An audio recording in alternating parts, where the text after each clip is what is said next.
Times today news కి స్వాగతం। Ration card Aadhaar ఉంటే చాలు ఏడాదికి 3 ఉచిత సిలిండర్లు అందిస్తాం। ఆడబిడ్డలకు దీపం 2 ఈ రోజు ఒక విధంగా ఆలోచిస్తే చరిత్ర దిశ సమైక్య ఆంధ్రప్రదేశ్ దీపం కార్యక్రమం నేనే పెట్టా।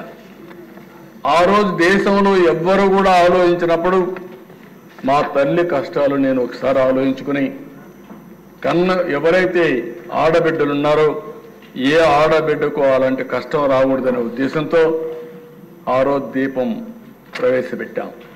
ఈ దీపం యొక్క ముఖ్యమైన ఉద్దేశం చూస్తే ఆ దిశ ఎక్కడెక్కడో కట్టెలు తెస్తారు।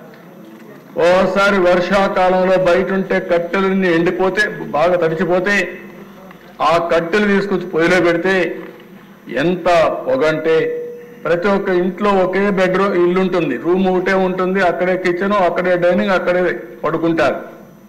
ఇల్లంతా కూడా పొగొస్తే ఆడబిడ్డలు పడే కష్టం అవన్నీ చూసిన తర్వాత నాకు అనిపించింది।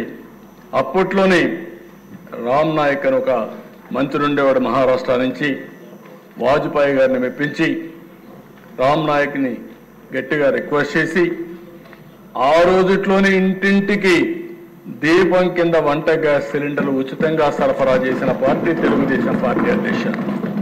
ఈరోజు అలాంటి కార్యక్రమాన్ని మళ్ళీ రిపీట్ చేశాం।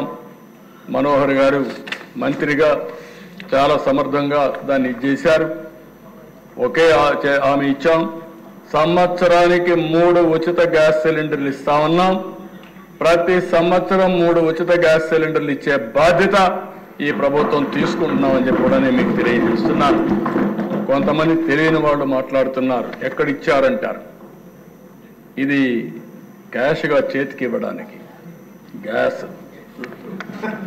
తీసుకుపోవాలంటే సిలిండర్ కావాలి। అంటే ఎవరైనా సరే గ్యాస్ సిలిండర్ ఇంట్లో ఉంటే అయిపోతానే బుక్ చేసుకుంటారు, బుక్ చేసుకుంటే గ్యాస్ వస్తున్న దశ।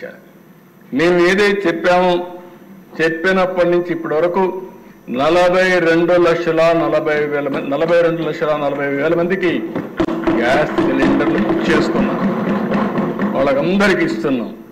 ఇంకొక విషయం కూడా చెప్తున్నాను అధ్యక్ష, దీనివల్ల ఒకటే కండిషన్, సింపుల్ కండిషన్, ఎవరైనా సరే రేషన్ కార్డు ఉండాలి, రెండోది ఆధార్ ఉండాలి।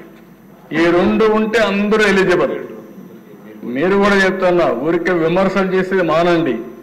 ఒకటే హామీ ఇస్తున్నా, ఈ హౌస్ లో ఎవరికైతే రేషన్ కార్డు ఉందో, ఎవరైతే ఆధార్ అథెంటికేషన్ ఉందో అలాంటి అందరూ కూడా దీపం 2 కింద 3 సిలిండర్లకు అర్హులు, తీసుకునే హక్కు వాళ్ళకు ఉంది।